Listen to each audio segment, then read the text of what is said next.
And there's a growing movement to reform to criminal justice policies and reform them here in Arizona and across the country. That includes fair chance policies to help people with a criminal background find a good job and some safe housing. And here to talk about that is Republican member of the State House, Steve Kaiser, and Alison Rapping, the CEO of Arouet Foundation, which advocates for incarcerated women. Thank you both for being here very much. And I guess the big question, I want to start with you, Mr. Kaiser. How is criminal justice reform, how has this become such a thing over at the legislature for the past several years? Because it's not just you, it's a few other lawmakers that have been down there who've really taken this on. Yeah, and this is really a bipartisan issue, too, which is really exciting. This is an issue that generally gets supermajority support in both chambers of our legislature. And I think it's a reflection of everyone knows that you've paid your debt to society.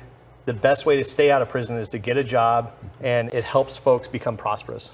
And what for people just tuning in, seeing this, what is criminal justice reform? You know, we've seen, policies and laws and executive orders where you can't ask about someone's criminal justice background. They take the box off of, during the interview process. What is it? So this is a very small piece of criminal justice reform, but ban the box is really one piece. Fair chance hiring is much bigger than just ban the box. It's really creating fair chance opportunities for people to come back and be successful. So it's an opportunity for an employer to partner with a nonprofit in the community to provide training, to provide skill building, to provide wraparound services and mentorship. All things that we provide at Arouet. And what have you seen from the legislature over the past couple of years? Have you seen some successes? Explain those. Yes. So one of the things that we've seen as successes is that legislators are really interested in how they can help. So we have a storytellers program, and we have women that we have trained, and they speak to legislators all the time just about their needs in the community. And the legislators have been incredibly supportive of them. And I want to talk to you, too. We are in a political year. I don't want to get into the whole electoral politics. I think we had enough of that in the first couple of segments here. But I do want to ask, it's a real thing. Republicans in Arizona, across the country, are running on Get Tough on crime. They're trying to be the law and order party. Could this complicate efforts on criminal justice reform moving forward next year? Because by all accounts, it appears that the legislature is going to be tilt even more conservative next year. Right, great question. And I think we have to split what we're talking about, because being tough on crime is the action of the crime being committed. And then what we're talking about is what happens after they've served their time. Should they continue to serve the rest of their life, or should they get a job, help them get a job?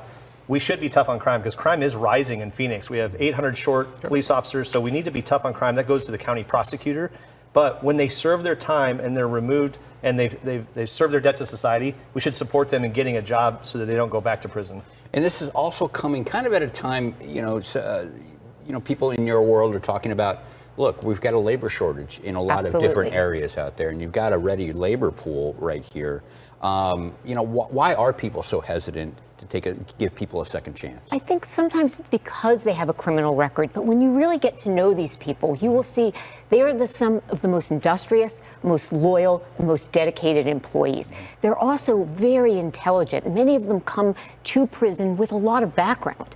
And we have a labor shortage. For every 2 jobs, we only have 1 available worker. So this is a major crisis. We have 33,000 people in Arizona's prisons right now. We're spending $1.4 billion a year to do this, and 96% of those people are going to come back to our communities. So why not ensure that they are ready to work? And Mr. Kaiser, you're a small business owner. Have you given a second chance? Absolutely, yeah. This is something I'm very passionate about, because I feel like they've served their debt to society, and they come in, they interview, they have a great attitude, they show up on time, they work hard, and they're a good team member with other team members. Get them on board. And one of my favorite team members was named Robert. And we picked him up as an entry level. He worked his way up to management with us, and then I wrote him a letter of recommendation to get that next management job. So he's overseeing a yard right now at a different company, and he's just so successful. And that really warms my heart because that's what it's all about. He served his debt. He learned his lesson.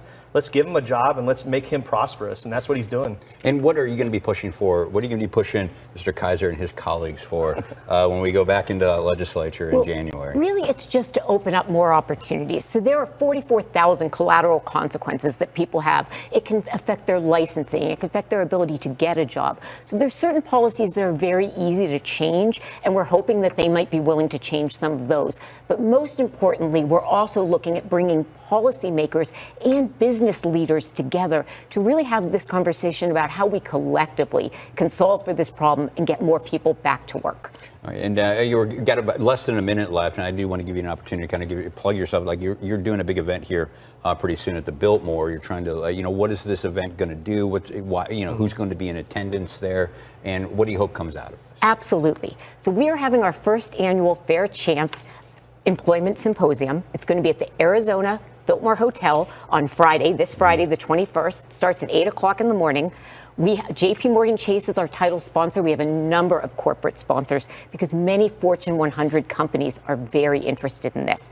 We're bringing in Jeff Korzenik, who is the nation's leading expert right now on fair chance employment, the author of this book, Untapped Talent. And our goal is to have local businesses, local policymakers, and local people who really care about building a robust and inclusive economy for the state of Arizona. Yeah, and you're going to be there as well. You're going to be bringing any of your colleagues down there to learn a thing or two about this before we get back in there.